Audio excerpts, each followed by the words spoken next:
할렐루야. 할렐루야. 오늘 에베소서 4장 17절에서 24절 말씀을 가지고 새 사람을 입으라, 새 사람을 입으라 라는 제목으로 말씀 나누기를 소망합니다. 바라옵고 나옵기는 귀한 주일, 오늘 하루 성령 충만한 예배 되시기를 주님의 이름으로 축복드립니다. 여러분이 옷이라고 하는 것은요, 그 사람을 표현하는 수단이 됩니다. 예를 들어 볼까요? 비행기를 조종하는 파일럿이 입는 옷은요, 비행기에서 서비스를 하고 있는 승무원들의 복장과 구별되어져 있습니다. 그리고 축구 선수들이 입는 운동복과 야구 선수들이 입는 운동복은 모양과 재질이 다릅니다. 또 전투에 나가는 군인이 입는 군복은 민간인들이 입는 편한 옷과는 구별되어져 있습니다. 오늘 말씀을 보면은 사도 바울이 이렇게 이야기합니다. 하나님께서 주신 생명을 가진 그리스도인들이 입어야 할 옷이 있다. 새 사람을 입어야 한다. 이렇게 가르치고 있다는 것입니다. 우리가 전에 입었던 옷을 벗어버리고 새 사람을 입으라는 것입니다. 옷이라고 하는 것이 그 사람의 정체성을 나타내 주는 것처럼 구원받은 그리스도인들은 새 사람을 입음으로써 그 정체성을 드러낼 수 있다는 것입니다. 그렇게 우리가 입어야 할 새 사람은 무척이나 중요합니다. 사도 바울은요, 이방인들의 삶의 양식을 17절에서 19절로 이렇게 이야기합니다. 그리스도인들을 향해서 이러한 삶의 방식을 버려라, 이렇게 권유하고 있습니다. 사도 바울은 이방인들은 하나님의 생명에서 떠나 있고 마음이 굳어지고 어두워지고 자신을 방탕한 일에 내어주고 있다, 이렇게 이야기합니다. 여러분, 우리가 살아가는 오늘날 하나님을 떠나서 영적으로 죽어 있는 자들은 영적인 어둠 속에서 죄를 추구합니다. 그리고 방탕하고 더러운 일에 욕심을 내며 살아가고 있습니다. 성경을 보시게 되면 죽었던 나사로가 예수님의 능력으로 다시 살아나서 무덤에서 나오는 장면이 있습니다. 아마 들어보셨을 것입니다. 주님께서 나사로에게 이야기합니다. 나사로야, 나와라 라고 부르시자 죽은 자가 살아났습니다. 나사로가 다시 살아나서 무덤에서 나올 때 나사로는 죽은 자의 베옷을 입고 있었습니다. 얼굴은 수건으로 쌓여져 있었습니다. 다시 살아난 나사로는 더 이상 베옷을 입을 필요가 없었고 새로운 옷이 필요했다는 것입니다. 나사로는 죽었다가 살아났기 때문에 죽은 자의 옷인 베옷이 아니라 새로운 옷을 입고 새로운 삶을 살아갔을 것입니다. 이와 같이 우리 성도들도 예수님을 믿고 나서 예수님을 구주로 영접하고 나서 우리는 하나님의 자녀가 되었습니다. 그리고 새로운 사람이 되었습니다. 그렇기 때문에 우리는 새로운 옷, 새 사람을 입고 살아가야 한다는 것입니다. 그렇다면 우리가 생각해 보아야 할 것이 있습니다. 이 새 사람을 입기 전에 우리가 어떻게 살아왔는지, 우리의 상태는 어땠을까요? 18절 19절을 보실까요? 그들의 총명이 어두워지고 그들 가운데 있는 무지함과 그들의 마음이 굳어짐으로 말미암아 하나님의 생명에서 떠나 있었도다. 그들이 감각 없는 자가 되어서 자신을 방탕에 방임하며 모든 더러운 것을 욕심으로 행하되, 이렇게 이야기하고 있습니다. 자, 이것을 보면은 옛사람의 특징 중에 하나가 알 수 있습니다. 무엇입니까? 첫 번째로 생각해 볼 수 있는 게 총명이 어두워져 있다, 이렇게 이야기합니다. 옛사람은 영적인 총명이 없어서 어두워진 옷을 입고 살았다는 것입니다. 사도 바울은 로마서 1장에서 이렇게 이야기합니다. 이방인들의 미련한 마음이 어두워졌다, 이렇게 표현을 하고 있습니다. 여러분, 우리의 마음이 어두워질 수 있는 것 같습니다. 여러분, 마음이 어두워졌다라는 것은 우리가 영적으로 어두워졌다라는 것을 의미합니다. 영적으로 어두워진 사람은요, 분별력이 없습니다. 그래서 우상을 숭배하게 됩니다. 여러분, 우리가 한번 잘 생각해 보시기를 바랍니다. 일본에 기독교 유사 이단들이 정말 많이 있습니다. 신천지도 있고요, 통일교도 있고요, JMS도 있고요. 심지어는 신천지에서는 우리 교회 편지를 보내서 우리 협약을 맺읍시다 라고까지 이야기하고 있습니다. 여러분, 정말 웃기는 이야기잖아요. 근데 그들에게는 그게 당연한 것 같습니다. 왜냐하면 영적으로 어두워져 있기 때문입니다. 한국에도 보면은요, 시골 마을에 가면은 들어가는 입구부터 아주 특이합니다. 아시죠? 어떤 마을에, 전통적인 마을에 가면 천하대장군, 지하여장군이 있지요. 장승이 있잖아요. 그렇죠? 그리고 선앙당이라는 곳이 있습니다. 그곳에서 우상을 숨기는 제단들이 있습니다. 때로는 저도 어렸을 때 컸던 마을에 입구에 보면 가장 큰 나무가 있었습니다. 그 나무를 마을의 수호신으로 생각하고 때로는 나무에 절을 하기도 하고 혹은 산에다가 산신에게 절하면서 비나이다 비나이다 하는 광경을 참 많이 봤습니다.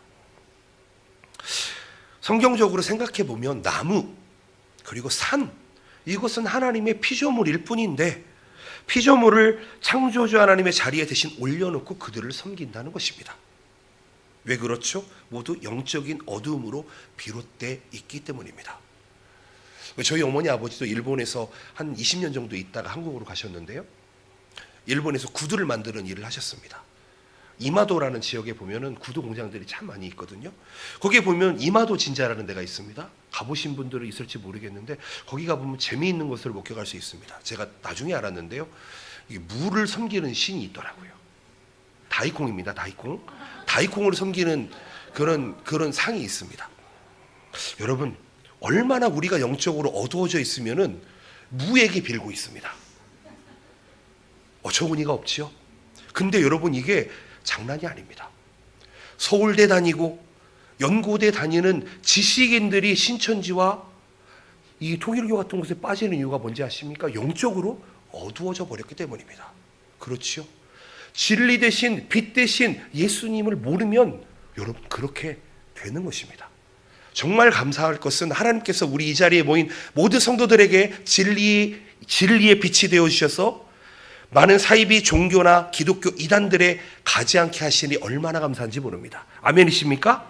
여러분, 그들은요 겉으로는 하나님의 이름을 내세우고 있습니다. 그런데 사실은 사람을 하나님 삼아서 우상 숭배를 하고 있습니다. 재미있는 것은 대한민국의 재림 예수가 50명이 넘는다는 통계가 있습니다. 다 예수님이랍니다. 여러분, 하나님의 통치를 받지 않는 사람은요 반드시 사단의 지배를 받게 되어 있습니다. 이게 성경적인 것입니다. 사탄은요 우리의 영을 어둡게 하고 영적인 분별력을 갖지 못하게 합니다. 사탄의 지배로 인해서 영이 어두워져 있는 사람은요 거짓을 진리라고 믿고 사탄의 속임수에 빠져 살아간다는 것입니다. 여러분, 이 시간에 우리의 과거의 모습을 한번 돌아보시길 바랍니다. 저도 예수 그리스도를 알지 못했던 영적으로 총명이 어두웠던 시절이 있습니다. 그런데요, 감사할 것은 우리 구원받은 성도들은 하나님께서 우리에게 진리의 빛이 되어주시고 진리의 말씀이 되어주시고 또 우리에게 새 옷을 입혀주심에 얼마나 감사한지 오늘 감사하는 여러분들 되시기를, 그리고 사탄의 속임수를 영적인 총명이 회복되시기를 예수 그리스도의 이름으로 축복드립니다. 아멘. 두 번째로 생각해 볼 수 있는 것이 있습니다. 마음이 굳어졌다, 이렇게 이야기합니다. 마음이 굳어졌다는 것입니다. 여러분, 굳어졌다라는 표현은 간단합니다. 돌처럼 단단하다는 것입니다. 마음이 돌처럼 굳어졌다는 표현은 이 신약 성경에 보면은 예수님께서 안식일에 손 마른 사람을 고쳤을 때 예수님을 죽이기로 모의했던 사람들이 있습니다. 그 사람들이 가졌던 마음이 단단한 마음입니다. 오늘 성경 말씀에 나오는 마음이 굳어졌다라는 표현은 하나님의 진리에 아무런 반응을 보이지 않는 옛사람의 완고한 마음을 표현하고 있습니다. 이 세상 사람들은 마음이 굳어져 있었고 하나님의 진리에 대해서 반응하지 않습니다. 왜요? 굳어져 있기 때문에. 그리고 우리가 예수 그리스도를 알기 전 우리의 옛사람도 마음이 굳어져서 실제로는 하나님의 말씀에 반응하지 못했다는 것입니다. 사실은 저도요 어렸을 적에 이렇게 친척 따라서 교회를 몇 번 간 적이 있었던 것 같습니다. 성탄절 때 가면은 맛있는 과자를 준다더라, 가면은 재미있는 놀이를 한다더라, 이런 것들 때문에 어렸을 때 몇 번 갔던 기억은 좀 남아 있습니다. 그리고 가면은 그 촛불 같은 걸 켜놓고 해서 이렇게 하는 거 보면서 아 정말 홀리하구나 라는 걸 느꼈던 기억은 있습니다. 그런데요, 주변에서 친구들이 교회 가자 그래도 저는 거기에 반응한 적이 한 번도 없었던 것 같습니다. 교회 가자 가면은 친구들도 많고 정말 재미있고 즐겁고 행복해. 근데 저는 친구 따라서 교회 가지는 않았습니다. 왜냐하면요, 제 마음이 굳어져 있었기 때문입니다. 이스라엘 백성들이 구약 성경 출애굽기를 보면은요, 모세를 따라서 출애굽하던 시절에 애굽의 왕 바로가 10가지 재앙을 당하면서도 회개하지 못했던 이유가 무엇입니까? 마음이 강팍하게 굳어져 있었기 때문입니다. 이렇게 굳어진 마음은요, 구원받지 못한 사람의 특징입니다. 여러분, 바라고 원하기는 저는 여러분들의 마음이 말랑말랑하게 야사시한 마음이 되시기를 예수님의 이름으로 축복드립니다. 아멘이십니까? 여러분, 딱딱한 마음은 구원받은 자의 마음이 아닙니다. 기억하셨으면 좋겠습니다. 또 옛사람은요, 세 번째로 생각해 볼 수 있는 게 영적으로 죽어 있었다 이렇게 이야기합니다. 18절을 보시게 되면 하나님의 생명에서 떠나 있었다 이야기합니다. 이것은 하나님과 영적으로 분리된 상태를 의미합니다. 분리되어 있습니다. 하나님을 떠나서 분리되어 있다는 것, 이것이 무엇입니까? 죽음의 본질, 사망의 본질입니다. 하나님을 떠난 자들은요, 겉으로는 살아있는 것처럼 보입니다. 그런데 영적으로는 이미 죽어서 사망의 길, 절망의 길을 걸어가고 있습니다. 사망의 길을 걸어가는 사람들의 특징이 무엇입니까? 공중 권세를 잡은 마귀가 주는 이 세상의 만족을 추구하며 살아갑니다. 육신의 눈으로만 보면 꽃길을 걷는 것 같습니다. 그런데요, 영의 눈을 뜨게 되면은요, 그 길의 끝에 낭떠러지가 있음을 보게 됩니다. 이것처럼 하나님의 생명에서 떠나 죽은 자들은요, 거짓의 아비인 마귀 사단에게 속아서 사망의 길을 벗어나지 못하고 방황한다, 성경은 증가하고 있습니다. 여러분, 우리는 예수 그리스도를 알기 전 영적으로 죽어 있었습니다. 그런데 참으로 감사한 것은 그런 영적인 죽음으로부터 예수 그리스도께서 십자가에 달리심으로, 희생하심으로, 창에 찔리심으로, 채찍에 맞으심으로 우리에게 구원의 문을 열어주셨다는 것입니다. 아멘이십니까? 우리 과거의 모습 하나 더 살펴볼까요? 네 번째로는 방탕한 일을 욕심으로 행했다고 이야기합니다. 여러분, 우리들이 살아가는 이 시대에 성적으로 방종하여 성경에서 이야기하는 죄의 모습을 많이 행하고 있습니다. 이런 얘기하면은 제가 벌금을 물을지는 모르겠지만 동성애, 성전환 수술, 온갖 죄악이 당연하게 여기지는 시대가 되어버렸습니다. 여러분, 요즘은요, 차별금지법이라는 법을 통과시켜서 여러분, 교회에서 예수 그리스도만이 진리입니다 라고 이야기하면 벌금을 묻는 시대가 되어버렸습니다. 우리나라도 이게 통과될지 안 될지 모르겠지만은요, 서구 유럽 사회, 미국 사회를 보십시오. 차별금지법이 통과된 곳이 어떻게 변했는지. 교회가 술집이 되어버렸습니다. 온갖 죄악이 당연하게 여겨지는 시대를 우리가 지금 살아가고 있다는 것입니다. 안타까운 것은요, 우리 자녀들이 살아가는 시대는 그것보다 더 타락한 시대가 된다는 것입니다. 방탕한 일들을, 자기의 욕심을 채우기 위해서 우리도 살고 자녀들도 살아간다는 것입니다. 사도 바울은 로마서 1장에서 이렇게 이야기합니다. 죄의 본질에 대해서 이야기합니다. 그러므로 하나님께서 그들을 마음의 정욕대로 더러움에 내버려 두사 그들의 몸을 서로 욕되게 하셨으니 이는 그들이 하나님의 진리를 거짓 것으로 바꾸어 피조물을 조물주보다 더 경배하고 섬김이라. 주는 곧 영원히 찬송할 이시로다. 아멘. 그들이 몸을 서로 욕되게 한다고 이야기합니다. 근데 이게 무슨 이야기인지 아십니까? 남자들끼리 서로 관계를 맺는다, 이 얘기하는 것입니다. 여러분, 이 말씀을 따르면은요, 성경적으로 봤을 때 동성애의 원인은 이 세상 사람들은 이렇게 이야기합니다. 선천적으로 그렇게 태어났기 때문이다 라고 이야기합니다. 그런데요, 성경적으로 봤을 때 절대 선천적이지 않다는 것입니다. 하나님의 진리를 거짓 것으로 바꾸고 피조물을 조물주, 창조주 하나님보다 더 경배하고 섬기는 우상 숭배의 결과가 이런 방종과 방탕이라는 것입니다. 우상 숭배를 하는 자들은 자기 마음의 정욕을 채울 수 있는 일이라면 그 피조물을 하나님의 위치에 올려두는 일까지 서슴지 않습니다. 여러분, 지금 성적인 방종만 이야기하는 것이 아닙니다. 그렇게 끝없이 육신을 만족시키다가 결국 정욕 가운데 내버려두심을 당하게 되고 하나님의 창조의 질서가 무너져버린 세상에서 살아가게 된다. 이게 우리의 과거의 모습이라는 것입니다. 그렇기 때문에 우상 숭배와 성적인 타락은 필연적으로 연관되어져 있습니다. 예를 들어 볼까요? 힌두교, 여러분 아십니까? 힌두교는요, 일본에 버금가는 정말 셀 수 없는 많은 우상을 섬기는 종교입니다. 그 힌두교의 사원 벽에는 온갖 음란한 그림들이 가득하다고 합니다. 사원에서 마약을 하면서 그 힌두교 신도들에게 몸을 파는 사제들이 있다는 것입니다. 어린아이들이 어렸을 때부터 부모를 따라서 힌두교 사원의 절에 와서 어린 시절부터 음란의 영에 사로잡혀서 살아간다는 것입니다. 그들은 필경 그들을 가난과 파멸과 사망과 저주로 이끄는 일이나 그들을 욕심에 사로잡혀서 그것을 깨닫지 못한다는 것입니다. 하나님의 생명에서 떠나 영적으로 죽은 죄인들은 이와 같이 감각 없는 자가 되고 자신을 방탕에 방임하고 모든 더러운 것을 욕심으로 행하고 있습니다.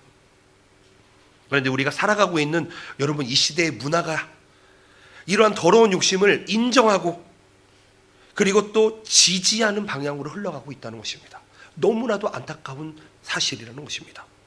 옛사람이 입고 있었던 옷은 그와 같은 문화에 물들어버린 옷들이었습니다.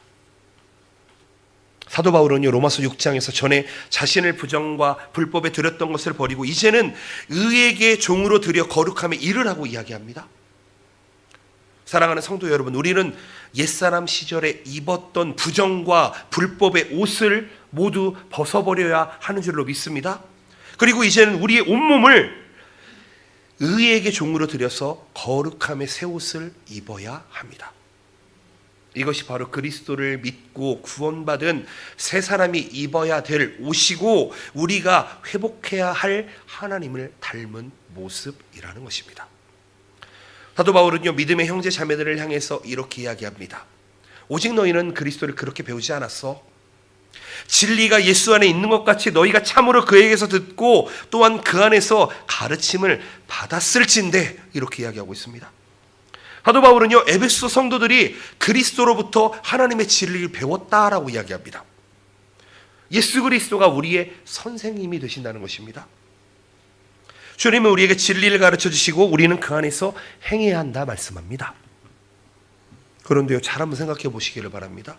지금 우리가 살아가고 있는데 예수님께서 육신을 가지고 직접 에베소 교회 성도들을 가르치신 것이 아니라는 것을 충분히 알 수 있습니다. 왜냐하면 예수님은 벌써 부활 승천하셨기 때문입니다. 에베소 성도들은 예수님 안에 있는 진리를 하나님께서 세우신 사역자들을 통해서 배우게 하셨다는 것입니다. 그리고 그들이 배운 것이 예수님 안에 있는 진리라고 이야기하고 있습니다. 그렇기 때문에 우리들도 하나님께서 세우신 종들을 통해서 특별한 은혜로 성경에 기록된 이 말씀이 하나님의 진리의 말씀인 것을 확신할 수 있으시는 여러분 되시기를 예수님의 이름으로 축복드립니다. 여러분, 이 말씀 안에 거하셔야만 한다는 것입니다. 이렇게 주님의 가르침을 받은 성도들이 마땅히 행해야 할 것이 있는데 그것이 22절의 말씀이라는 것입니다. 함께 보시겠습니다. 너희는 유혹의 욕심을 따라 썩어져가는 구습을 버리고 옛사람을 벗어버려라. 아멘. 그래서 다섯 번째로 생각해 볼 수 있는 것이 이것입니다. 우리는 옛사람을 벗어버려야 합니다. 아멘이십니까? 사도 바울은요, 에베소 교회 성도들을 향해서 옛사람을 벗어버려야 돼 라고 이야기하고 있습니다. 옛사람이 무엇이지요? 구원받기 전에 우리의 모습이지요. 구원받기 전에 우리의 삶의 패턴, 구원받기 전에 삶의 루틴입니다. 구원받기 전에 살아왔던 삶의 방식이라는 것입니다. 하나님을 알지 못하던 시절에 방탕하고 육신적인 삶을 의미합니다. 이것을 벗어버려야 하는데 구약 성경에서는 이스라엘 자손이 출애굽을 할 때, 애굽이라는 곳은 이집트입니다. 이집트에서 나온 이후에 이집트에서 했던 모든 풍속을 관습을 버려야만 했습니다. 즉 이집트 사람들과 같이 우상을 숭배했던 것처럼 하나님을 거역했던 것처럼 불평하고 원망하던 일들을 버려야 한다는 것입니다.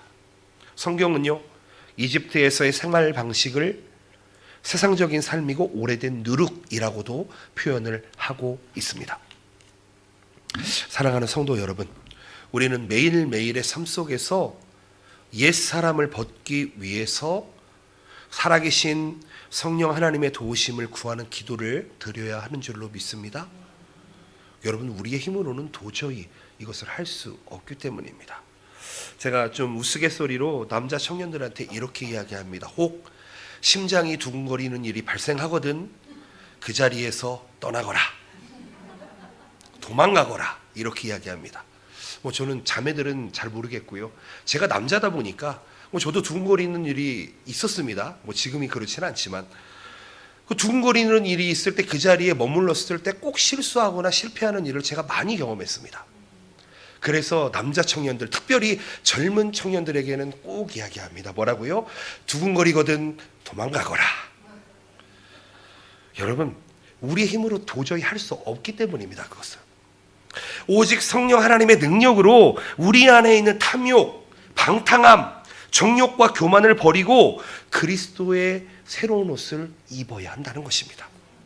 23절, 24절 말씀을 보실까요? 오직 너희의 심령이 새롭게 되어 하나님을 따라 의와 진리의 거룩함으로 지으심을 받은 새 사람을 입으라 하는 명령하고 있습니다. 새 사람을 입기 위해서 우리가 무엇을 해야 된다고요? 우리는 날마다 새롭게 되어야 한다는 것입니다. 다들 일어나시면 세수하시고 샤워하시고 이빨도 닦고 깨끗하게 단장하시지요? 우리가 새로운 사람을 입기 위해서는 우리의 마음과 생각이 새롭게 변화돼야 됩니다. 여러분, 정말 중요합니다. 우리가 예수 그리스도를 믿고 있는데 기독교적인 가치관이 우리 안에 없다면, 이걸 영어로는 월드뷰라고 합니다. 우리의 그 세계관이 없다면 우리는 사실은 예수 그리스도를 바르게 하는 것이 아닙니다. 로마서 12장 2절 말씀에는 이렇게 이야기합니다. 너희는 이 세대를 본받지 말아라. 오직 마음을 새롭게 함으로 변화를 받고 하나님의 선하시고 기뻐하시고 온전하신 뜻이 무엇인지 분별해라. 아멘. 여러분, 여기 말씀하고 있는 마음을 새롭게 한다, 변화를 받는다라는 게 무엇입니까? 새로운 마음으로 바뀌어지는 완전한 변화를 의미합니다. 예수님께서도 변화산에서 변화되셨습니다. 하나님의 영광으로 변화되셨습니다. 즉 우리의 마음도 하나님께서 주신 새 생명으로 말미암아서 새로운 마음으로 변화된다는 것입니다. 아멘. 이러한 변화는요, 하나님의 말씀을 들었을 때, 하나님의 말씀을 읽었을 때, 또 하나님의 말씀을 배웠을 때, 그대로 살아갈 때 일어나는 줄로 믿습니다. 하나님의 말씀은 하나님의 생각을 우리에게 가져다 주십니다. 하나님과 친밀하게 교제하게 하고 우리의 생각을 하나님의 생각으로 바꾸어 주신다는 것입니다.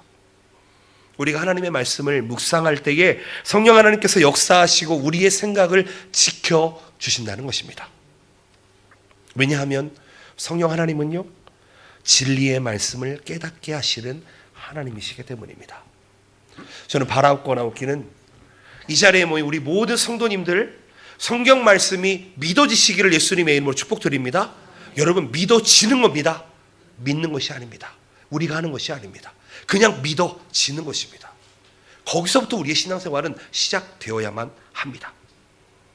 우리가 새 사람을 입기 위해서 매일 하나님의 말씀을 묵상해야 되는 줄로 믿습니다. 각자의 자리에서 하나님의 말씀을 듣고 하나님의 말씀을 읽고 묵상하시는 여러분들 축복드립니다. 하나님을 따라 의와 진리의 거룩함으로 지으심을 받은 새 사람을 입으시기를 예수 그리스도의 이름으로 축복드립니다. 마지막으로 생각해 볼 수 있는 것입니다. 우리는 그리스도의 새 사람을 입어야 합니다. 여러분, 구원받은 하나님의 자녀들은 영적으로 새로 태어납니다. 아멘이시죠? 예수 그리스도를 믿는 순간, 혹 우리가 세례라고 하는 이 세레머니를 통해서 우리가 하나님 앞에, 성도들 앞에 내가 예수 그리스도를 믿습니다, 구원함 이 고백하는 순간 우리는 영적으로 다시 태어나게 됩니다. 여러분 새로 태어났으면은요 옛사람에 머물러 있어서는 안 됩니다. 새 사람은요 절대로 정욕적이고 세상적이고 방탕한 옛사람이 되어서는 안 됩니다. 새 사람은요 하나님의 형상을 닮은 옷입니다. 그리고 그것은 의와 진리와 거룩함이라고 성경은 이야기합니다. 구약 성경 시대에 대제사장들은요 반드시 그리스도의 사역과 성품에 따라서 하나님께서 지정하신 예복을 입고 하나님을 섬겨야만 했습니다. 대제사장이 머리에 쓰는 관에는요 이 금으로 되어 있거든요. 거기에 여호와께 성결이라는 글자가 써 있습니다. 그리고 제사장의 의복은요 그리스도의 의로움을 표현하고 있습니다. 예수님의 보혈로 씻음 받은 우리의 모든 사람은 각자가 제사장이 되었습니다. 그리고 하나님을 섬길 수 있습니다. 그렇기 때문에 하나님을 섬기는 제사장이 된 우리들 또한 그 직분에 걸맞도록 의와 진리의 거룩함으로 지으심을 받은 새 사람을 입어야 하는 줄로 믿습니다. 빌립보서 2장 12절 말씀을 보시게 되면 이렇습니다. 그러므로 나의 사랑하는 자들아 너희가 나 있을 때뿐 아니라 더욱 지금 나 없을 때에도 항상 복종하여 두렵고 떨림으로 너희의 구원을 이루라 이렇게 이야기합니다. 사랑하는 성도 여러분, 우리 안에 거하시고 우리 안에 일하시고 우리 안에 역사하시는 분은 하나님이십니다. 우리는 예수 그리스도를 영접함으로 의롭다 인정하심을 받았습니다. 이것을 칭의라고 합니다. 그러나 하나님의 뜻은 칭의에서 그치는 것이 아니라는 것입니다. 하나님은 항상 복종하여 두렵고 떨림으로 너희의 구원을 이루라 라고 이야기하고 있습니다. 구원을 이루어야 한다는 것은요 결코 예수님의 주신 구원이 불완전하다는 의미가 아닙니다. 그것은 이 의롭다 인정을 받았다는 그 하나님의 인정하심에 걸맞게 이 땅에 살아가는 동안 의로우신 예수 그리스도를 닮아 살아가라는 말씀인 줄로 믿습니다. 여러분 이것을 우리가 성화라고 이야기합니다. 성화는요 구원받은 우리에게 하나님께서 주신 과제, 숙제입니다. 이를 위해서 매 순간 우리는 성령 하나님을 의지해야 되는 줄로 믿습니다. 그리고 거룩하고 의로운 행실을 행해야 하는 줄로 믿습니다. 그리고 경건한 훈련을 매일매일 받아야 하는 줄로 믿습니다. 여러분이 경건의 훈련을 통해서 우리는 새 사람을 입을 수가 있습니다. 말씀을 맺기를 소망합니다. 사실 오늘 말씀 이후로 이어지는 에베소서 본문이요 다음 주부터 있을 에베소서 본문은요 성도가 개인적인 삶에서 또 교회에서 가정에서 직장에서 어떻게 옛사람을 벗어버리고 새 사람을 입는지에 대해서 구체적인 내용들이 등장을 합니다. 여러분 옛사람을 벗고 새 사람을 입는다라고 하는 것은 영적인 전쟁인 줄로 믿습니다. 여러분 우리는 예수 그리스도를 믿는 순간 영적인 눈이 트여지고요 영적인 분별력이 생기게 됩니다. 그러면서 우리는 매일매일 영적인 전쟁을 싸움을 하며 나아가야 한다는 것입니다. 마귀 사단은요 성도들의 생각을 방해합니다. 성도들이 성화되는 과정을 방해합니다. 그래서 그 마음속에 질투를 주고 시기를 주고 분열을 주고 너가 맞아, 너는 틀리지 않았어, 이 마음을 우리에게 자꾸 심는다는 것입니다. 그러면서 어떻게 합니까? 교회를 가볍게 만들고 교회를 싸구려로 만들어버리고 성도들을 싸구려로 만들어버리고 십자가 은혜를 값싸고 초라한 것으로 만들기 위해서 지금도 우리의 마음과 생각을 계속 불신의 씨앗을 심는다는 것입니다. 그런데 감사할 것은 우리와 함께 하시는 성령 하나님께서는 말할 수 없는 탄식으로 우리를 위해서 친히 간구하고 계십니다. 우리가 그리스도의 형상을 닮아가도록 계속해서 우리의 마음속에 새로운 하나님의 마음을 흘려보내 주십니다. 사랑하는 성도 여러분, 성령 하나님의 역사에 기쁨으로 적극적으로 자발적으로 동참하시는 여러분들 되시기를 축복드립니다. 요한계시록 7장에 보면은요 구원받은 무리가 등장을 합니다. 보좌에 앉으신 어린 양께 찬송과 영광을 돌리는 장면이 나오는데요. 그런데 자세히 보면 그들이 모두 흰 옷을 입고 있다고 이야기합니다. 흰 옷입니다. 그런데요, 우리가 생각해 볼 것이 있습니다. 그들이 원래 입었던 옷은 흰 옷이 아니었다는 것입니다. 그런데 가운데 어떻게 희게 되었을까요? 그게 이 요한계시록 7장 14절에 이렇게 이야기합니다. 내가 말하기를 내 주여 당신이 아십니다. 그가 나에게 이르되 이는 환난에서 나오는 자들인데 어린 양의 피에 그 옷을 씻어 희게 하였느니라. 아멘.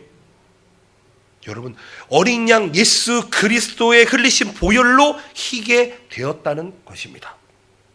무엇입니까? 예수님의 십자가, 고통, 희생, 생명과 맞바꾼 새 옷이라는 것입니다. 그러므로 구원받은 사람이 옛사람을 그대로 입고 있는 것을 가볍게 생각해서는 안 됩니다. 사랑하는 성도 여러분, 우리가 교회를 오래 다녔다고 해서 하나님에 대해서 많이 알고 있다고 해서 날마다 심령을 변화시키는 성령 하나님의 역사에 무관심하게 살아간다면 그것은 절대 옳은 일이 아니라는 것입니다. 그렇게 살아갈 수 없습니다. 절대로 그럴 수 없습니다.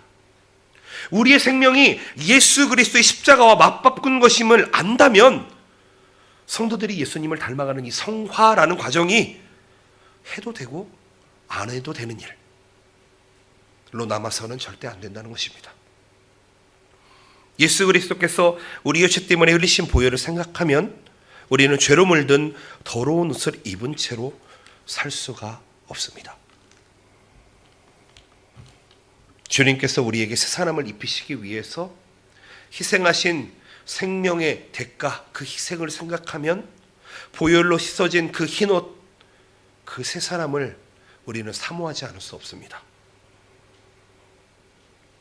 바라고 원하기는 오늘 이 귀한 예배의 시간, 그 짧은 한 시간, 하나님의 말씀을 들은 우리 모두가 옛사람을 벗어버리고 새 사람을 입고 하나님의 뜻 가운데 거룩하고 정결하게 살아가시는 여러분들 되시기를 예수 그리스도의 이름으로 축복드립니다. 아멘. 기도하시겠습니다. 오늘 말씀 기억하시면서 함께 기도하며 나아갔으면 좋겠습니다. 하나라도 좋습니다. 하나님 깨닫게 하시니 감사합니다. 하나님, 우리에게 흰옷 주신 주님을 감사합니다. 주님을 높여드립니다. 성령 하나님, 우리에게 함께하여 주시옵소서. 우리에게 함께하여 주시옵소서. 우리 가운데 충만하게 임하여 주시옵시고 하나님을 높이는, 하나님의 자녀로 살아가는 흰옷을 입고 새 사람을 입고 새 옷을 입고 나갈 우리 될 수 있도록 주님 인도하여 주시옵소서. 우리 목소리 내어서 주님 앞에 감사하며 그렇게 살아가기로 결단한 우리 되게 하여 주시옵소서. 기도합니다. 할렐루야. 사랑하시는 주님의 은혜와 사랑을 감사합니다. 하나님, 하나님, 하나님, 주님 감사합니다. 하나님, 우리 가운데 주님 성령의 불로 함께하여 주시옵소서. 진리의 말씀으로 함께하여 주시옵소서. 우리 가운데 은혜의 강물이 흐르며 성령의 능력이 나타나는 귀한 예배되게 하여 주시옵소서. 하나님, 우리의 생각이 바뀌고 우리의 가치관이 바뀌고 옛사람을 벗어버리고 새사람을 입는 우리 모든 성도 될 수 있도록 주님 도와 주시옵소서. 하나님, 하나님, 이 자리에 충만하게 임재하여 주시옵소서. 이 자리에 충만하게 임재하여 주시옵소서. 주님을 높여드립니다. 주님, 주님을 구합니다. 아버지 함께하여 주시옵소서. 성도의 삶이 변화되게 하시고 하나님 주님의 명령에 따르는 순종하는 우리 성도 될 수 있도록 인도하여 주시옵소서. 감사를 드립니다. 사랑하며 나아갑니다. 오소서.